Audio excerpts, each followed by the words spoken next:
Halo teman-teman, pada video kali ini aku akan berbagi bagaimana caraku mencoba untuk menggabungkan atau menyatukan berbagai macam hobi, ketertarikan, dan proyek-proyek pembelajaran di dalam hidupku sebagai mahasiswa dan juga YouTuber dan pekerja part-time dan banyak lagi lainnya. Pertanyaan yang sangat sering aku dapatkan adalah bagaimana aku bisa coba untuk manajemen waktu? Bagaimana aku punya waktu untuk melakukan semua hal yang aku lakukan? Untuk saat ini, beberapa proyek terbesarku diantaranya adalah yang pertama, lanjutin proyek belajar 5 bahasaku. Saat ini aku udah ada conversational di 5 bahasa, yaitu bahasa ini. Dan sekarang ada dalam proyek untuk menambahkan satu bahasa lagi dalam 2-3 tahun ke depan. Terus selain itu, aku juga sekarang lagi siap-siap untuk lari marathon 42,195 km di bulan September rencananya. Aku juga punya channel YouTube, punya podcast, dan juga punya page Instagram dan semacamnya. Dan tiap beberapa bulan sekali, aku juga dapat opportunity untuk kerja part-time di perusahaannya Ali Abdal. Bagaimana aku bisa coba menyempitkan hal-hal itu dalam kehidupan dan keseharianku? Kuncinya di sini adalah untuk mencari pocket-pocket waktu, alias kayak celah-celah waktu di mana kita bisa memasukkan apapun itu yang pengen kita pelajari atau pengen kita lakukan ke sana. Salah satu cara lainnya adalah juga untuk menggabungkan aktivitas yang sudah kita lakukan sekarang dengan aktivitas yang kita aspirasikan. Nah, gimana caranya aku bisa belajar semua hal itu dalam waktuku yang terbatas? Cara pertama adalah untuk memanfaatkan jeda-jeda pendek yang ada di antara aktivitas yang sudah kita lakukan. Misalnya kita setiap hari kan pergi ke kelas atau pergi ke kampus, dimana katakan kalau aku jalan ke kampus mungkin sekitar 10-20 menit per harinya. Nah, kadang pas lagi kayak begitu, memang aku nggak dengerin apa-apa, aku cuma menikmati suara-suara alam dan semacamnya. Tapi ketika aku lagi ada proyek pembelajaran yang jalan, itu biasanya aku sambil dengerin podcast atau aku sambil dengerin atau melakukan apapun yang bisa membantu mendorong proyek pembelajaranku untuk terus jalan. Misalnya apa? Misalnya antara jeda 10-20 menit itu aku mendengarkan podcast yang membahas tentang injury prevention atau tentang latihan kekuatan untuk menghindari injury dan semacamnya. Terus juga katakan kita lagi ada di kendaraan. Misalnya kalau dari tempatku sekarang ke pusat kota, itu mungkin butuh waktu sekitar 30-40 menit, di mana biasanya pas aku lagi ada di kendaraan itu, aku coba baca buku, entah aku pegang bukunya secara fisik, atau aku dengerin audiobook, atau aku juga bisa dengerin podcast. Di dalam keseharian yang relatif sibuk, kita harus mengisi pocket-pocket atau celah-celah waktu seperti ini dengan intentional atau secara aktif. Coba kita identifikasikan mana waktu-waktu atau saat-saat di keseharian kita yang dimana biasanya di situ kita ngelamun, atau kalau nggak ngelamun, kita malah makainya untuk browsing Twitter atau Instagram tanpa tujuan.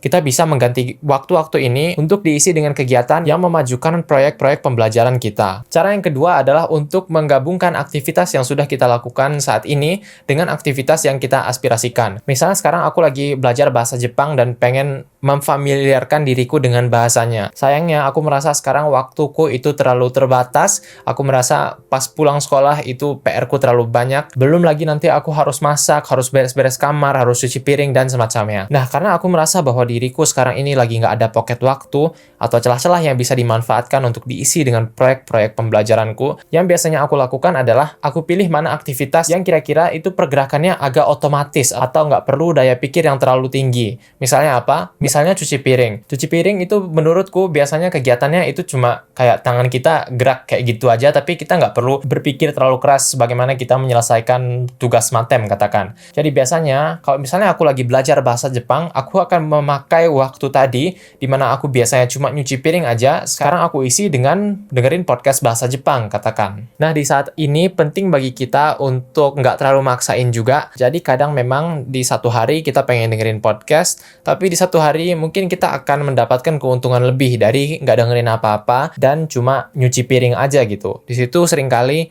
kita dapat menemukan insight atau momen-momen aha gitu, di mana kita menemukan suatu solusi atau cara berpikir baru terhadap masalah yang lagi kita hadapi. Aku juga begitu, kalau misalnya cuci piring, kadang aku kayak mood aja dengerin podcast, tapi ada juga saat-saat lain di mana aku mengapresiasi kediaman dan ketenangan dan momen di mana aku bisa berpikir jernih. Intinya adalah coba dengerin sinyal-sinyal yang diberikan oleh tubuh kita. Cara berikutnya adalah untuk coba mengurangi friksi atau gaya gesek atau gaya hambat. Ini adalah gaya yang menyebabkan kita membutuhkan energi atau willpower atau semangat atau motivasi lebih besar untuk coba mulai mengerjakan sesuatu. Ini misalnya apa? Misalnya katakan buat kita lari keluar itu kita harus ganti baju, pasang tali sepatu, terus nanti kita minta izin ke orang tua, terus kita harus titip kunci rumah ke tetangga. Bayangkan kalau misalnya untuk berlari, kita harus melewati berbagai macam gaya hambat seperti itu. Tentunya ini akan sangat memperkecil kemungkinan kita jalan dengan proyek pembelajaran yang kita punya saat ini. Jadi kuncinya adalah coba untuk kurangi gaya gesek sekecil mungkin. Jadi misalkan daripada kita taruh bajunya di lemari yang tinggi, kita harus naik atau ngambil tangga dulu untuk ke sana. Daripada kita kayak gitu, mending ambil aja dulu baju larinya di malam hari,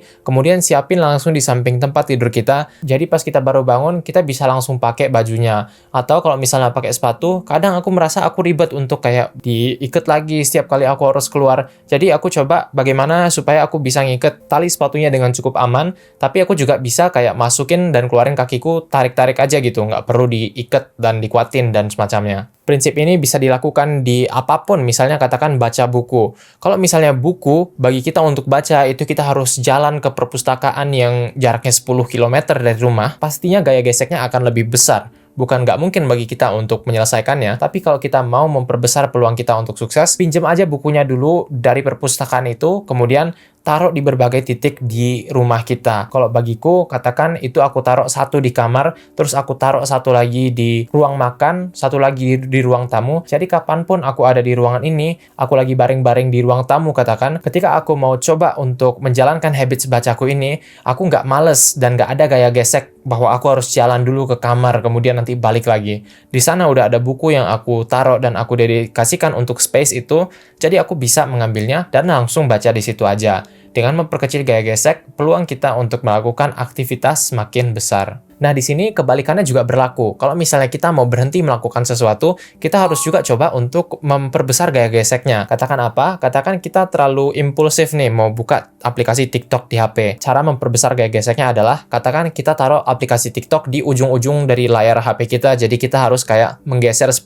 halaman dulu. Atau bahkan kita juga bisa menghapus TikTok, dan kita bilang ke diri kita, kalau misalnya kita mau buka aplikasinya, kita harus download dulu dari App Store atau Play Store, baru kita bisa pakai lagi. Memperkecil atau memperbesar gaya gesek dapat membantu kita untuk memperbesar peluang kita sukses di proyek pembelajaran yang saat ini sedang kita hadapi. Kemudian cara berikutnya adalah coba hadapi atau gunakan pendekatan eksperimen untuk proyek-proyek yang ingin kita lakukan. Aku udah ngebahas ini lebih lanjut di podcastku yang berjudul Udah Jumat Lagi. Di situ aku ngebahas bahwa dengan mengadopsi pendekatan eksperimen terhadap proyek-proyek yang ada dalam kehidupan kita, itu yang pertama akan menurunkan threshold untuk mulainya. Jadi yang tadinya terasa terlalu besar, kita takut gagal, sekarang karena kita mengadopsinya sebagai eksperimen yang mana gagal atau enggaknya nggak ngaruh, yang terpenting di sini adalah kita pengen tahu aja apakah ini cocok buat kita, dan apakah ini adalah hal yang cukup bermakna untuk kita lakukan di jangka panjangnya. Nah, dengan mindset eksperimen itu, threshold mulainya yang tadinya di sini, sekarang jadi turun di sini. Jadi katakan kita mau coba belajar bahasa. Daripada kita bikinnya ini adalah suatu proyek yang saya harus berhasil, coba aja jadikan ini suatu eksperimen, katakan selama 2 atau 3 bulan. Nanti setelah 3 bulan ini kita evaluasi, apakah ini adalah sesuatu yang pengen kita lanjutkan atau enggak. Aku sendiri kemarin coba eksperimen ini dengan beberapa hal. Yang pertama, eksperimen upload 1 video per minggu di YouTube yang mana sampai sekarang masih jalan. Tapi ada juga eksperimen lain, kayak misalnya kemarin aku eksperimen makan itu tanpa nasi putih, di mana itu ternyata eksperimennya nggak begitu cocok buatku dan sekarang udah aku hentikan. Dengan punya mindset eksperimen ini, kita bisa yang pertama perbesar kemungkinan kita untuk beneran mulai dengan suatu habits. Yang kedua, kita juga bisa lebih fleksibel kalau misalnya ternyata suatu habits atau proyek pembelajaran nggak terlalu cocok atau bermakna untuk kita. Berkaitan dengan ini, tip yang terakhir adalah coba hapus atau hentikan proyek-proyek pembelajaran yang nggak cocok buat kita. Nggak semua orang bakal cocok lari. Nggak semua orang pengen jadi YouTuber dan upload 1 video per minggu.